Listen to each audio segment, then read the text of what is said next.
Good morning, students. Now we will discuss the topic number 8 of 4th chapter. आज ਆਪਾਂ discuss करना changes in demand और वेरीएशंस in the demand. ਮੰਗ ਦੇ ਵਿੱਚ ਤਬਦੀਲੀ ਜਾਂ ਮੰਗ ਵਿੱਚ ਭਿੰਨਤਾਵਾਂ। ਠੀਕ ਹੈ, ਆਪਾਂ ਨੂੰ ਪਤਾ ਵੀ ਮੰਗ ਨੂੰ ਬਹੁਤ ਸਾਰੇ ਫੈਕਟਰਸ ਇਫੈਕਟ ਕਰਦੇ ਆ ਜਿਹਦੇ ਨਾਲ ਕਿ ਮੰਗ ਵਿੱਚ ਚੇਂਜ ਆ ਜਾਂਦਾ, ਉਹਦੇ ਵਿੱਚ ਤਬਦੀਲੀ ਆ ਜਾਂਦੀ ਹੈ। ਠੀਕ ਹੈ, ਇੱਕ ਪ੍ਰਾਈਸ ਹੋ ਗਿਆ। ਪ੍ਰਾਈਸ ਤੋਂ ਬਿਨਾਂ ਹੋਰ ਵੀ ਬਹੁਤ ਜ਼ਿਆਦਾ ਫੈਕਟਰਸ ਨੇ ਜੋ ਮੰਗ ਨੂੰ ਇਫੈਕਟ ਕਰਦੇ ਆ, ਜਿਹਦੀ ਨਾਲ ਮੰਗ ਘਟ ਜਾਂਦੀ ਹੈ ਜਾਂ ਵੱਧ ਜਾਂਦੀ ਹੈ। ਪਹਿਲਾਂ ਆਪਾਂ ਇਹਦਾ ਇੱਕ ਟੇਬਲ ਦੇਖਦੇ ਆ ਜਿਹਦੇ ਵਿੱਚ ਦੇਖੋ ਚੇਂਜ ਇਨ ਡਿਮਾਂਡ, ਮੰਗ ਵਿੱਚ ਤਬਦੀਲੀ ਦੇ ਕੀ ਕਾਰਨ ਹੋ ਸਕਦੇ ਆ। ਕਹਿੰਦੇ ਦੋ ਤਰ੍ਹਾਂ ਦੇ ਨਾਲ ਮੰਗ ਦੇ ਵਿੱਚ ਤਬਦੀਲੀ ਆ ਸਕਦੀ ਹੈ ਮੇਨਲੀ। ਉਹ ਕਿਹੜੀ ਕਿਹੜੀ ਹੁੰਦੀ ਹੈ ਦੇਖੋ। ਫਸਟ ਹੈਗੀ ਹੈ movement along the demand curve and shift in the demand curve. ਕਹਿੰਦੇ ਜਾਂ ਤਾਂ ਫਿਰ ਡਿਮਾਂਡ ਜਿਹੜੀ ਹੋਊਗੀ ਮੂਵ ਹੋਊਗੀ, ਠੀਕ ਹੈ, ਜਾਂ ਤਾਂ ਉਹ ਉੱਪਰ ਜਾਂ ਨੀਚੇ ਨਹੀਂ ਹੋਊਗੀ, ਜਾਂ ਫਿਰ ਉਹ ਸ਼ਿਫਟ ਹੋ ਜੂਗੀ। ਮਤਲਬ ਇਹਦੇ ਤੋਂ ਆਪਾਂ ਅੰਦਾਜ਼ਾ ਲਾ ਸਕਦੇ ਸ਼ਿਫਟ ਹੋਣਾ ਮਤਲਬ ਆਪਾਂ ਕਹਿੰਦੇ ਆ ਨਾ ਵੀ ਇੱਕ ਘਰ ਤੋਂ ਦੂਸਰੇ ਘਰ ਵਿੱਚ ਸ਼ਿਫਟ ਹੋ ਗਏ, ਮਤਲਬ ਇਹਦੇ ਵਿੱਚ ਡਿਮਾਂਡ ਵੀ ਦੋ ਜਾਂ ਹੋਣਗੀਆਂ, ਠੀਕ ਹੈ, ਜੋ ਕਿ ਸ਼ਿਫਟ ਹੋਣਗੀਆਂ ਜਾਂ ਫਿਰ ਉੱਪਰ ਨੂੰ ਜਾਂ ਫਿਰ ਨੀਚੇ ਨੂੰ। ਠੀਕ ਹੈ, ਦੇਖੋ ਹੁਣ ਇੱਕੋ ਮੰਗ ਵਕਰ ਤੇ ਮੰਗ ਵਿੱਚ ਤਬਦੀਲੀ ਜਾਂ ਫਿਰ ਮੰਗ ਵਕਰ ਵਿੱਚ ਤਬਦੀਲੀਆਂ ਇਹਨੂੰ ਕਿਹਾ ਜਾਂਦਾ। ਇਹਨੂੰ ਅੱਗੇ ਜਾ ਕੇ ਕੀ ਆ ਟੂ ਪਾਰਟਸ ਦੇ ਵਿੱਚ ਫਿਰ ਡਿਵਾਈਡ ਕੀਤਾ ਜਾਂਦਾ। ਠੀਕ ਹੈ, ਜਦੋਂ ਮੂਵਮੈਂਟ ਅਲੋਂਗ ਦਾ ਡਿਮਾਂਡ ਕਰਵ ਆਉਂਦੀ ਆ ਤਾਂ ਉਹਨੂੰ ਇੱਕ ਐਕਸਟੈਂਸ਼ਨ ਇਨ ਡਿਮਾਂਡ ਕਰਵ ਤੇ ਕੰਟਰੈਕਸ਼ਨਸ ਇਨ ਡਿਮਾਂਡ ਕਰਵ ਕਿਹਾ ਜਾਂਦਾ ਹੈ। ਠੀਕ ਹੈ, ਐਕਸਟੈਂਸ਼ਨ ਮਤਲਬ ਕਿਸੇ ਚੀਜ਼ ਦਾ ਵੱਧ ਜਾਣਾ, ਮਤਲਬ ਮੰਗ ਦੇ ਵਿੱਚ ਵਿਸਥਾਰ ਹੋਣਾ। ਕੰਟਰੈਕਸ਼ਨ ਹੁੰਦਾ ਮਤਲਬ ਕਿਸੇ ਚੀਜ਼ ਦਾ ਸੁੰਗੜ ਜਾਣਾ ਜਾਂ ਉਹਨੂੰ ਮੰਗ ਵਿੱਚ ਸੰਕੁਚਨ ਵੀ ਕਿਹਾ ਜਾਂਦਾ। ਇਸ ਤੋਂ ਅੱਗੇ ਦੇਖੋ ਮੰਗ ਵਕਰ ਵਿੱਚ ਤਬਦੀਲੀਆਂ ਕਿਵੇਂ ਆਉਂਦੀਆਂ। ਦੇਖੋ ਇਨਕਰੀਜ਼ ਇਨ ਡਿਮਾਂਡ ਤੇ ਡਿਕਰੀਜ਼ ਇਨ ਡਿਮਾਂਡ, ਮੰਗ ਵਿੱਚ ਵਾਧਾ ਤੇ ਮੰਗ ਵਿੱਚ ਕਮੀ ਆਉਂਦੀ ਹੈ। ਠੀਕ ਹੈ, ਇਸ ਤੋਂ ਅੱਗੇ ਦੇਖੋ ਹੁਣ ਇਹਦੇ ਮੇਨਲੀ ਕੀ ਕਾਰਨ ਹੋ ਸਕਦੇ ਹੈ। ਠੀਕ ਹੈ, ਟੇਬਲ ਇਹਨਾਂ ਦਾ ਸਾਰਿਆਂ ਦਾ ਇੱਕ ਕੀ ਹੈ ਰਿਜ਼ਲਟ ਬਣਾਇਆ ਹੋਇਆ। ਠੀਕ ਹੈ, ਦੇਖੋ ਕਹਿੰਦੇ ਜਦੋਂ ਐਕਸਟੈਂਸ਼ਨ ਆਉਂਦੀ ਹੈ ਡਿਮਾਂਡ ਦੇ ਵਿੱਚ ਜਾਂ ਕੰਟਰੈਕਸ਼ਨ ਆਉਂਦੀ ਹੈ ਉਹਦੇ ਕੀ ਕਾਰਨ ਹੋ ਸਕਦੇ ਆ। ਕਹਿੰਦੇ ਉਹਦਾ ਇੱਕ ਕਾਰਨ ਹੋ ਸਕਦਾ caused by change in price of the commodity only. ਠੀਕ ਹੈ, ਇਹ ਕਾਹਦੇ ਕਰਕੇ ਆਉਂਦਾ ਐਕਸਟੈਂਸ਼ਨ ਤੇ ਕੰਟਰੈਕਸ਼ਨ ਇਨ ਡਿਮਾਂਡ ਕਿਹਦੇ ਕਰਕੇ ਆਉਂਦਾ, ਮੰਗ ਦਾ ਵਿਸਥਾਰ ਤੇ ਮੰਗ ਵਿੱਚ ਸੰਕੁਚਨ ਕਾਹਦੇ ਕਰਕੇ ਆਉਂਦਾ। ਕਹਿੰਦਾ ਇਹਦਾ ਇੱਕ ਕਾਰਨ ਹੋ ਸਕਦਾ ਜਦੋਂ ਕਿਸੇ ਵੀ ਗੁੱਡ ਦਾ ਪ੍ਰਾਈਸ ਆ ਜਿਹੜਾ ਉਹ ਚੇਂਜ ਹੁੰਦਾ। ਸੋ ਆਪਾਂ ਕਹਿ ਸਕਦੇ ਹਾਂ ਸਿਰਫ ਵਸਤੂ ਦੀ ਕੀਮਤ ਵਿੱਚ ਤਬਦੀਲੀ ਕਰਕੇ ਮੰਗ ਵਿੱਚ ਵਿਸਤਾਰ ਤੇ ਮੰਗ ਵਿੱਚ ਸੰਕੁਚਨ ਆਉਂਦਾ। ਸੋ ਇਹ ਕੀ ਨਾਲ ਰਿਲੇਟ ਕਰਦਾ ਪ੍ਰਾਈਸ ਦੇ ਨਾਲ। ਇਸ ਤੋਂ ਅੱਗੇ ਆਪਾਂ ਪੜਾਂਗੇ ਕਿ ਜਿਹੜੀ ਡਿਮਾਂਡ ਇਨਕਰੀਜ਼ ਇਨ ਡਿਮਾਂਡ ਆ, ਠੀਕ ਹੈ, ਜਾਂ ਡਿਕਰੀਜ਼ ਇਨ ਡਿਮਾਂਡ ਆ, ਮੰਗ ਵਿੱਚ ਵਾਧਾ ਜਾਂ ਮੰਗ ਵਿੱਚ ਕਮੀ ਆ, ਇਹ ਕਾਹਦੇ ਕਾਰਨ ਹੁੰਦੀ ਹੈ caused by change in factors other than price of commodity. ਕਹਿੰਦੇ ਇਹਦਾ ਕੀ ਕਾਰਨ ਆ। ਕਹਿੰਦੇ ਜਦੋਂ ਮੰਗ ਨੂੰ ਕੀਮਤ ਨੂੰ ਛੱਡ ਕੇ ਬਾਕੀ ਸਾਰੇ ਫੈਕਟਰਸ ਦੇ ਨਾਲ ਕੀ ਆ ਚੇਂਜ ਹੋ ਜਾਂਦੀ ਹੈ ਮੰਗ। ਠੀਕ ਹੈ, ਉਹਨੂੰ ਕੀ ਕਿਹਾ ਜਾਂਦਾ ਇਨਕਰੀਜ਼ ਇਨ ਡਿਮਾਂਡ ਔਰ ਡਿਕਰੀਜ਼ ਇਨ ਡਿਮਾਂਡ। ਠੀਕ ਹੈ, ਕੀਮਤ ਤੋਂ ਬਿਨਾਂ ਬਾਕੀ ਤੱਤਾਂ ਦੇ ਵਿੱਚ ਤਬਦੀਲੀ। ਠੀਕ ਹੈ, ਇਹਦੇ ਵਿੱਚ ਕੀਮਤ ਨਹੀਂ ਲੈਣੀ ਆਪਾਂ, ਕੀਮਤ ਤੋਂ ਬਿਨਾਂ ਬਾਕੀ ਸਾਰੇ ਫੈਕਟਰ ਜਿਹੜੇ ਡਿਮਾਂਡ ਨੂੰ ਇਫੈਕਟ ਕਰਦੇ ਆ ਉਹ ਆਪਾਂ ਲਵਾਂਗੇ। ਸੋ ਇਹਦੇ ਵਿੱਚ ਪ੍ਰਾਈਸ ਨੂੰ ਡਿਸਕ੍ਰਾਈਬ ਨਹੀਂ ਕਰਨਾ। ਇਸੇ ਤਰ੍ਹਾਂ ਆਪਾਂ ਇਹ ਟੇਬਲ ਕਰ ਲਿਆ। ਹੁਣ ਫਸਟ ਆਪਾਂ ਡਿਸਕਸ ਕਰਦੇ ਆ ਕਿ ਮੂਵਮੈਂਟ ਅਲੋਂਗ ਦਾ ਡਿਮਾਂਡ ਕਰਵ ਕੀ। ਕਹਿੰਦੇ ਮੂਵਮੈਂਟ ਅਲੋਂਗ ਦਾ ਡਿਮਾਂਡ ਕਰਵ ਇਹਨੂੰ ਟੂ ਪਾਰਟਸ ਦੇ ਵਿੱਚ ਡਿਵਾਈਡ ਕੀਤਾ ਜਾਂਦਾ। ਆਪਾਂ ਪੜ੍ਹਿਆ ਐਕਸਟੈਂਸ਼ਨ ਤੇ ਕੰਟਰੈਕਸ਼ਨ। ਠੀਕ ਹੈ, ਇਹ ਕਾਹਦੇ ਕਾਰਨ ਆਉਂਦਾ। ਕਹਿੰਦੇ ਚੇਂਜ ਇਨ ਪ੍ਰਾਈਸ। ਕਹਿੰਦੇ ਜਦੋਂ ਕਿਸੇ ਕਮੋਡਿਟੀ ਦਾ ਪ੍ਰਾਈਸ ਚੇਂਜ ਆਉਂਦਾ ਤਾਂ ਉਹਦੇ ਨਾਲ ਜਿਹੜੀ ਵੀ ਮੂਵਮੈਂਟ ਹੁੰਦੀ ਹੈ ਡਿਮਾਂਡ ਕਰਵ ਦੇ ਵਿੱਚ ਉਹਨੂੰ ਕੰਟਰੈਕਸ਼ਨ ਜਾਂ ਐਕਸਟੈਂਸ਼ਨ ਕਿਹਾ ਜਾਂਦਾ। ਐਕਸਟੈਂਸ਼ਨ ਕਦੋਂ ਕਿਹਾ ਜਾਂਦਾ ਮਤਲਬ ਮੰਗ ਦੇ ਵਿੱਚ ਵਾਧਾ ਕਦੋਂ ਆਉਂਦਾ ਜਦੋਂ ਕੀ ਆ ਪ੍ਰਾਈਸ ਫਾਲ ਹੋ ਜਾਂਦੇ ਆ। ਕੰਟਰੈਕਸ਼ਨ ਮਤਲਬ ਮੰਗ ਦੇ ਵਿੱਚ ਕਮੀ ਕਦੋਂ ਆਉਂਦੀ ਆ। ਠੀਕ ਹੈ, ਉਹਦਾ ਸੰਕੁਚਨ ਕਦੋਂ ਹੁੰਦਾ ਜਦੋਂ ਕੀ ਆ ਜਿਹੜਾ ਪ੍ਰਾਈਸ ਆ ਉਹ ਰਾਈਜ਼ ਹੋ ਜਾਂਦਾ। ਠੀਕ ਹੈ, ਇਹ ਆਪਾਂ ਨੂੰ ਪਤਾ ਹੀ ਹੈ ਨੋਰਮਲ ਜਿਹੀਆਂ ਚੀਜ਼ਾਂ। ਦੇਖੋ ਮੰਗ ਵਿੱਚ ਵਿਸਥਾਰ, ਇਹਨੂੰ ਪਹਿਲਾਂ ਫਸਟਲੀ ਆਪਾਂ ਡਿਸਕਸ ਕਰਾਂਗੇ ਮੰਗ ਵਿੱਚ ਵਿਸਥਾਰ।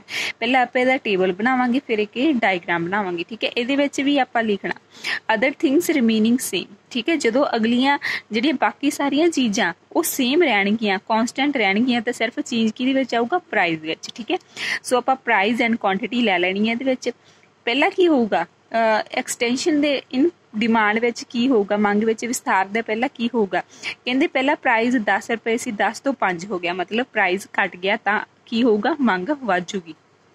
ਠੀਕ ਹੈ, ਜਿਹੜੀ ਕੁਆਂਟਿਟੀ ਡਿਮਾਂਡਡ ਸੀਗੀ ਉਹ 20 ਤੋਂ 40 ਹੋਊਗੀ। ਮਤਲਬ ਡਿਸਕ੍ਰਿਪਸ਼ਨ 'ਚ ਕੀ ਲਿਖਾਂਗੇ ਜਦੋਂ ਕੀ ਆ ਪ੍ਰਾਈਸ ਫਾਲ ਹੋ ਜਾਂਦਾ ਤੇ ਡਿਮਾਂਡ ਵੱਧ ਜਾਂਦੀ ਹੈ ਉਹਦੇ ਨਾਲ ਕੀ ਆ ਮੰਗ ਵਿੱਚ ਵਿਸਥਾਰ ਹੋ ਜਾਂਦਾ। ਸੋ ਇਹਦੀ ਡਾਇਗ੍ਰਾਮ ਦੇਖੋ। ਕੀ ਕਹਿੰਦੇ ਨੇ, ਕਹਿੰਦੇ ਇੱਕ ਸਾਈਡ ਤੇ ਆਪਾਂ ਪ੍ਰਾਈਸ ਲੈਂਦੇ ਹਾਂ, ਇੱਕ ਸਾਈਡ ਤੇ ਕੀ ਆ ਕੁਆਂਟੀਟੀ ਲੈਂਦੇ ਹਾਂ। ਸੇਮ ਉੱਦਾਂ ਹੀ ਪਹਿਲਾਂ ਕੀ ਇਹਦੇ ਵਿੱਚ ਚੇਂਜ ਹੁੰਦਾ, ਕਹਿੰਦੇ ਪਹਿਲਾਂ ਪ੍ਰਾਈਸ 10 ਸੀ ਤਾਂ ਕੀ ਆ ਡਿਮਾਂਡ ਕਿੰਨੀ ਸੀ 20। ਸੋ A ਪੁਆਇੰਟ ਮਿਲ ਗਿਆ ਇਹਦੇ ਤੋਂ ਆਪਾਂ ਨੂੰ। ਦੂਜਾ ਕੀ ਸੀ, ਕਹਿੰਦੇ ਜਦੋਂ ਪ੍ਰਾਈਸ ਘਟ ਗਿਆ ਤਾਂ ਕਰਕੇ ਐਰੋ ਇਧਰਲੀ ਸਾਈਡ ਤੇ ਬਣਾਉਣਾ, ਠੀਕ ਹੈ। ਫਿਰ ਕੀ ਹੈ ਡਿਮਾਂਡ ਹੈ ਜਿਹੜੀ ਵੱਜੂਗੀ, ਉਹਦੇ ਤੋਂ ਆਪਾਂ ਨੂੰ B ਪੁਆਇੰਟ ਮਿਲਿਆ। ਜਦੋਂ A ਤੇ B ਨੂੰ ਮਿਲਾਵਾਂਗੇ ਤਾਂ ਆਪਣੇ ਕੋਲ DD ਕਰਵ ਤਿਆਰ ਹੋ ਜੂਗੀ, ਜਿਹਨੂੰ ਐਕਸਟੈਂਸ਼ਨ ਇਨ ਡਿਮਾਂਡ ਕਿਹਾ ਜਾਂਦਾ, ਠੀਕ ਹੈ। ਇਹਦੇ ਐਰੋ ਇਦਾਂ ਬਣਾਉਣੇ ਆ ਕਿਉਂਕਿ ਪਹਿਲਾਂ ਕੀ ਆ ਡਿਸਕ੍ਰਿਪਸ਼ਨ 'ਚ ਆਪਾਂ ਕੀ ਲਿਖਿਆ ਸੀ, ਜਦੋਂ ਪ੍ਰਾਈਸ ਘਟਦਾ ਤਾਂ ਮੰਗ ਵੱਧ ਜਾਂਦੀ ਹੈ। ਸੋ ਇਦਾਂ ਇਹਦੀ ਡਾਇਗ੍ਰਾਮ ਬਣ ਜਾਏਗੀ। ਇਸ ਤੋਂ ਅੱਗੇ ਦੇਖਦੇ ਹਾਂ ਮੰਗ ਵਿੱਚ ਕਮੀ ਕਦੋਂ ਆਉਂਦੀ ਹੈ, ਕੰਟਰੈਕਸ਼ਨ ਇਨ ਡਿਮਾਂਡ ਕਦੋਂ ਆਉਂਦੀ ਹੈ। ਬਿਲਕੁਲ ਸੇਮ ਆਪਾਂ ਉਲਟ ਕਰਨਾ। ਇਹਦੇ ਵਿੱਚ ਕੀ ਹੋਊਗਾ, ਪਹਿਲਾਂ ਕੀ ਆ ਪ੍ਰਾਈਸ ਆਪਾਂ ਉਹਦੇ ਵਿੱਚ ਕੀ ਆ ਘਟਾਇਆ, ਇਹਦੇ ਵਿੱਚ ਆਪਾਂ ਪ੍ਰਾਈਸ ਵਧਾਵਾਂਗੇ। ਜਦੋਂ ਪ੍ਰਾਈਸ ਵੱਧ ਗਿਆ ਤੇ ਕੁਆਂਟੀਟੀ ਘਟ ਜੂਗੀ, ਠੀਕ ਹੈ। ਡਿਸਕ੍ਰਿਪਸ਼ਨ 'ਚ ਕੀ ਲਿਖਾਂਗੇ, ਜਦੋਂ ਪ੍ਰਾਈਸ ਵੱਧ ਗਿਆ ਉਦੋਂ ਕੀ ਹੈ ਡਿਮਾਂਡ ਆ ਜਿਹੜੀ ਫਾਲ ਹੋ ਜੂਗੀ, ਘਟ ਜੂਗੀ, ਠੀਕ ਹੈ। ਪਹਿਲਾਂ ਪ੍ਰਾਈਸ ਕੀ ਸੀ 5 ਤੋਂ 10 ਹੋ ਗਿਆ, ਕੁਆਂਟੀਟੀ ਕਿੰਨੀ ਸੀ 40 ਤੋਂ 20 ਹੋ ਗਈ। ਸੋ ਆਪਾਂ ਇਦਾਂ ਹੀ ਇਹਦੀ ਡਾਇਗ੍ਰਾਮ ਸੇਮ ਬਣੂਗੀ। ਕਹਿੰਦੇ ਪਹਿਲਾਂ ਕੀ ਸੀਗਾ, ਪ੍ਰਾਈਸ ਆਪਣੇ ਕੋਲ 5 ਸੀ ਜਿੱਥੇ ਕੁਆਂਟੀਟੀ 40 ਸੀ, ਠੀਕ ਹੈ। ਹੁਣ ਕੀ ਆ, ਫਿਰ ਕੀ ਆ ਆਪਾਂ ਕਿਹੜਾ ਪੁਆਇੰਟ ਲੈਣਾ, ਇਹਦੇ ਤੋਂ A ਪੁਆਇੰਟ ਮਿਲ ਗਿਆ ਆਪਾਂ ਨੂੰ ਨੀਚੇ ਵਾਲਾ, ਠੀਕ ਹੈ। ਫਿਰ ਕੀ ਹੋਇਆ, ਪ੍ਰਾਈਸ ਵੱਧ ਗਿਆ, ਠੀਕ ਹੈ। ਪ੍ਰਾਈਸ ਵੱਧ ਗਿਆ ਤੇ ਡਿਮਾਂਡ ਕਿਹੜੀ ਸੀ ਉਹ ਘਟ ਗਈ, ਠੀਕ ਹੈ। ਤਾਂ ਕਰਕੇ ਐਰੋ ਇੱਧਰ ਨੂੰ ਆ ਰਹੇ ਸੀ ਕਿਉਂਕਿ ਡਿਮਾਂਡ ਆ ਜਿਹੜੀ ਉਹ ਘਟੀ।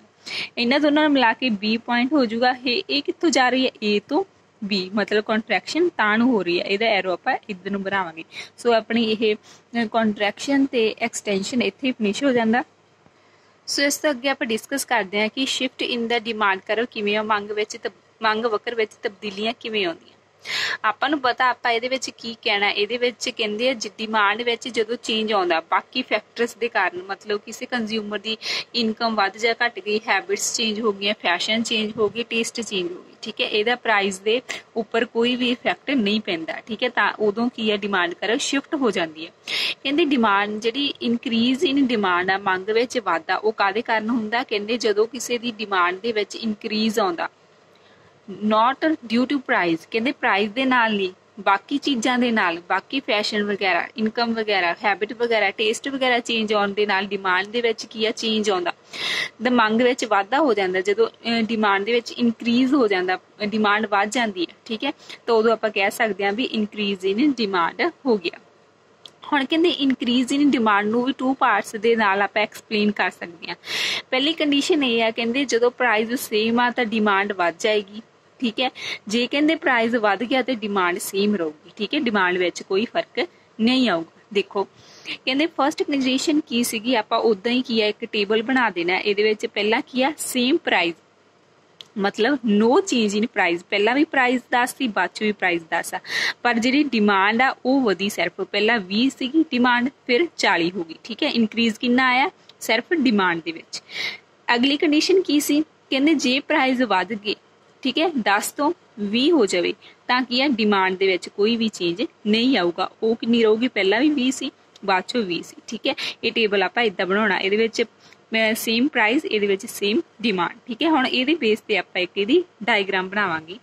ਦੇਖੋ ਇਹਦੀ ਡਾਇਗ੍ਰਾਮ ਕਿਵੇਂ ਬਣਾਵਾਂਗੇ। ਪਹਿਲਾਂ ਉਹਨਾਂ ਨੇ ਕਿਹਾ ਸੀ ਕਿ ਸੇਮ ਪ੍ਰਾਈਸ ਆ, ਮੰਨ ਲਓ ਪ੍ਰਾਈਸ ਕਿੰਨਾ ਸੀ 10 ਤਾਂ ਡਿਮਾਂਡ ਕਿੰਨੀ ਸੀ 20, ਠੀਕ ਹੈ। ਪ੍ਰਾਈਸ 10 ਸੀ ਤਾਂ ਡਿਮਾਂਡ ਕਿੰਨੀ ਸੀ 20।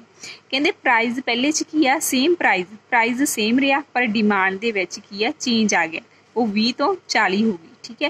ਹੁਣ ਪਹਿਲੀ ਕਰਵ ਆਪਾਂ ਨੂੰ ਕਿੱਥੋਂ ਮਿਲੂਗੀ, ਪਹਿਲਾ ਪੁਆਇੰਟ A ਮਿਲੂਗਾ ਜਿੱਥੇ ਕੀ ਹੈ DD ਕਰਵ ਇੱਥੇ ਆਪਾਂ ਬਣਾ ਦਾਂਗੇ। ਸੈਕਿੰਡ ਟੇਬਲ ਦੇ ਸੈਕਿੰਡ ਦੇ ਪਾਰਟ ਵਿੱਚ ਕੀ ਸੀ, ਕਹਿੰਦੇ ਮੋਰ ਪ੍ਰਾਈਸ, ਕਹਿੰਦੇ ਪ੍ਰਾਈਸ ਜੇ ਵੱਧ ਕੇ 10 ਤੋਂ 20 ਹੋ ਗਿਆ, ਮੰਨ ਲਓ 20 ਇੱਥੇ ਆ, ਠੀਕ ਹੈ, 10 ਤੋਂ 20 ਹੋ ਗਿਆ, ਠੀਕ ਹੈ। ਹੁਣ ਆਪਾਂ ਵਧਾ ਦਾਂਗੇ ਇਹਨੂੰ, ਕੀ ਹੋ ਗਿਆ ਪ੍ਰਾਈਸ ਦੇ ਵਿੱਚ ਚੇਂਜ ਆ ਗਿਆ, ਤਾਂ ਜਿਹੜੀ ਡਿਮਾਂਡ ਆ ਉਹ ਸੇਮ ਰਹੂਗੀ। ਡਿਮਾਂਡ ਕਿੰਨੀ ਰਹੂਗੀ 20 ਹੀ ਰਹੂਗੀ, ਠੀਕ ਹੈ। ਇਸ ਤਰ੍ਹਾਂ ਆਪਾਂ ਕੀ ਹੈ ਦੂਸਰਾ ਪੁਆਇੰਟ ਆਪਾਂ ਨੂੰ ਇੱਥੇ ਮਿਲ ਗਿਆ ਸੀ ਜਿੱਥੇ ਪੁਆਇੰਟ B ਸੀ, ਹੁਣ ਅਗਲਾ ਪੁਆਇੰਟ C ਇੱਥੇ ਮਿਲ ਜੂਗਾ, ਠੀਕ ਹੈ। ਹੁਣ ਆਪਾਂ ਕਰਾਂਗੇ ਕਿ ਜਿਹੜਾ ਇੱਕ B ਤੋਂ C ਤੱਕ ਪੁਆਇੰਟ ਮਿਲਾ ਦਾਂਗੇ, ਠੀਕ ਹੈ, ਤਾਂ ਆਪਣੇ ਕੋਲ DD ਕਰਵ ਸੈਕਿੰਡ ਤਿਆਰ ਹੋ ਜੂਗੀ ਜੋ ਕਿ ਕੀ ਹੈ ਅਪਵਰਡ ਸ਼ਿਫਟ ਹੋਈ, ਠੀਕ ਹੈ। ਇਸ ਤਰ੍ਹਾਂ ਆਪਾਂ ਕਹਿ ਸਕਦੇ ਹਾਂ ਕਿ ਜਦੋਂ ਇਨਕਰੀਜ਼ ਇਨ ਡਿਮਾਂਡ ਆਉਂਦਾ ਤਾਂ ਜਿਹੜੀ ਡਿਮਾਂਡ ਕਰਵ ਆ ਅਪਵਰਡ ਸ਼ਿਫਟ ਹੋ ਜਾਂਦੀ ਹੈ, ਠੀਕ ਹੈ, ਉੱਪਰ ਨੂੰ ਚਲੀ ਜਾਂਦੀ ਹੈ।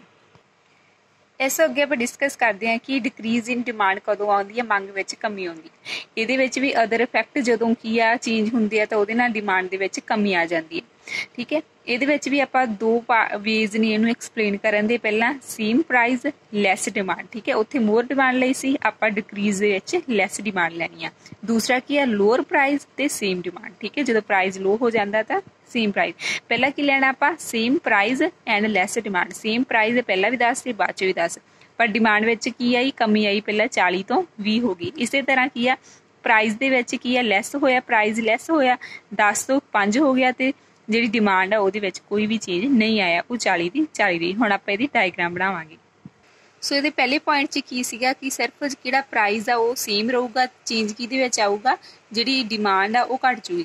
ਪਹਿਲਾਂ ਪ੍ਰਾਈਸ ਕਿੰਨਾ ਸੀ, 10 ਰੁਪਏ, ਤੇ ਡਿਮਾਂਡ ਕਿੰਨੀ ਹੋ ਰਹੀ ਸੀਗੀ, 40, ਠੀਕ ਹੈ।